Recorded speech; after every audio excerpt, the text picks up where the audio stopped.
So with the diaphragmatic breath, we stabilize the core muscularly, fascially. Now the central pillar of the core and of the whole body is the spine. So let's talk about the spine a little bit for our second emphasis. The spine is a collection of different bones, as you probably know, summited by this accumulation of stuff we call a head, and rooted in the tailbone and the hips. And there's this whole rib cage thing in between. And all of that is important. And all of that is integrated into one system.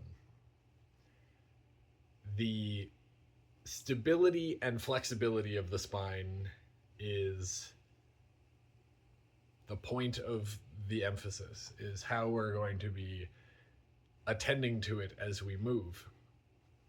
Different movements will emphasize one or the other, but all of them are in the interplay between solid stability and dynamic power. The flexibility, the movement, the capacity to generate force, and the capacity to resist force. So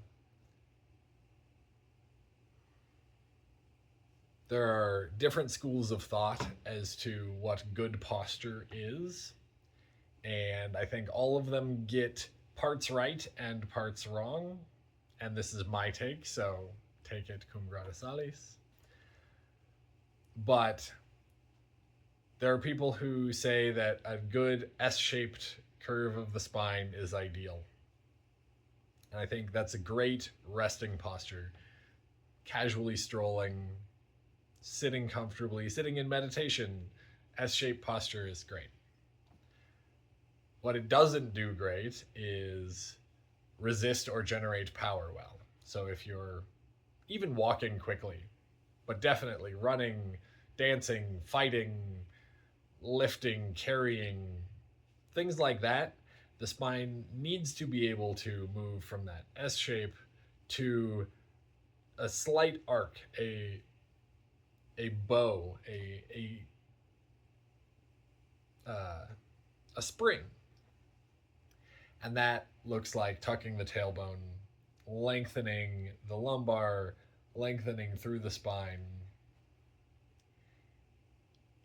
So we're going to oscillate between the two, but we're going to spend a lot of time in that power generating spinal posture in the course of Qigong movements, because it's the more difficult one to maintain.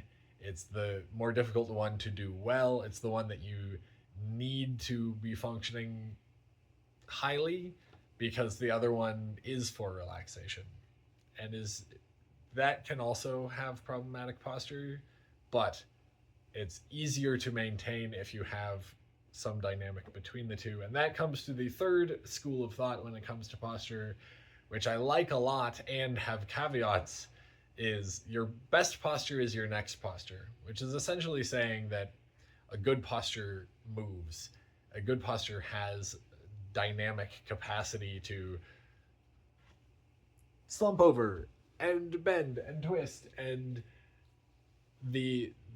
that school of thought says that the only bad posture is one that you can't get out of, or the one that you can't move past in a particular direction. And I think Qigong speaks a lot to that, because while we're always coming back to either the dynamic spinal posture or the passive S-shaped spinal posture, we go out from that a lot. Always. Every movement we're going out to some extension of how the spine can move, up to Water Dragon, which is essentially your personal full spinal movement in the 8 brocades of the follow along. So, be mindful as you go through your practice. When are you in a relaxed posture? When are you in a dynamic posture? How does it feel to move each vertebrae? Are there sticky spots? Is there a direction that you can turn farther? Is there a direction you can twist farther?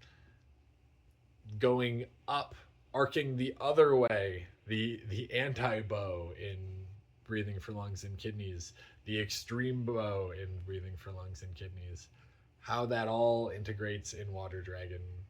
Just ponder your spine, keep asking questions about where your head and hips are in relation to each other and every vertebrae between.